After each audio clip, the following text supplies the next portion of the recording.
40 ఇయర్స్‌కే software job పోతే ఈ వీడియోలో దీని గురించి మాట్లాడుకుందాము. సో, ప్రెజెంట్ ఉన్న సిట్యుయేషన్‌లో చాలా వరకు సీనియర్ లెవెల్ వెళ్ళే కొద్దీ ఏజ్ 40 దాటితే సాఫ్ట్‌వేర్ ఇండస్ట్రీలో సర్వైవ్ అవ్వడం అనేది చాలా చాలా కష్టమైన పని.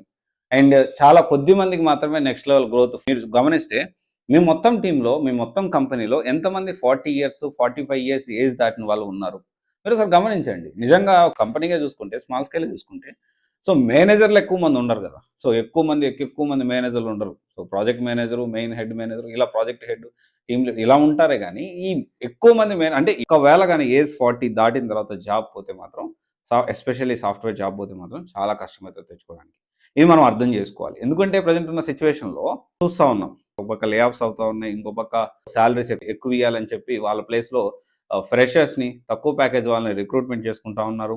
అండ్ ఏఐ కూడా రీప్లేస్ చేస్తా ఉంది. ఏఐ నేర్చుకున్న వాళ్ళ వల్ల చాలా జాబ్స్ కూడా పోతా ఉన్నాయి. అర్థం చేసుకోవాల్సిన విషయం ఏంటి అంటే ఖచ్చితంగా ఫస్ట్ ఏంటి అంటే ఒకవేళ if you are a software employee alternatives ఎతుక్కోండి. ఏజ్ 40 దాటితే మన కమిట్మెంట్స్ ఉంటాయి, ఈఎంఐస్ ఉంటాయి, ఫ్యామిలీ ఇదంతా కూడా ఉంటుంది కాబట్టి సోర్స్ ఆఫ్ ఇన్‌కమ్ ఎప్పుడైనా గానీ మీరు ఒకవేళ జాబ్ మీదే డిపెండ్ అయ్యి ముందుకెళ్తానంటే సోర్స్ ఆఫ్ ఇన్‌కమ్ అనేది ఖచ్చితంగా 2 source of income or 3 source of income అంటే 3 రిసోర్సెస్ నుంచి మీకు సోర్స్ ఆఫ్ ఇన్‌కమ్ అనేది ఉండాలి.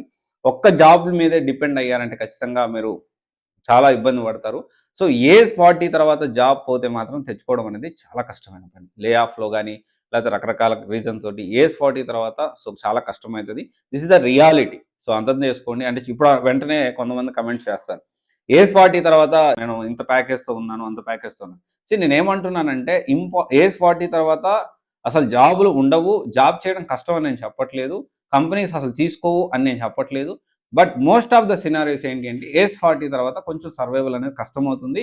సో, అందుకే ముందు జాగ్రత్తగా ఆల్టర్‌నేటివ్ సోర్స్ ఆఫ్ ఇన్‌కమ్ పెట్టుకోండి అని చెప్పడానికి ప్రయత్నం చేస్తున్నాను. ఓకేనా? ఇదొకసారి ఆలోచించండి. సో, ఎవరైతే ఫ్రెషర్‌గా కెరియర్ స్టార్ట్ చేస్తున్నారో ఇప్పటి నుంచే ఒక 3 ఇయర్స్ కొంచెం సెటిల్ డౌన్ అయిన తర్వాత సాఫ్ట్‌వేర్ జాబ్‌లో నెక్స్ట్ ఏంటి? సోర్స్ ఆఫ్ ఇన్‌కమ్ ఎలా ప్లాన్ చేసుకోవాలి? సో, ఎలా ముందుకు వెళ్ళాలి అనేది ఖచ్చితంగా ఆలోచన చేయాలి.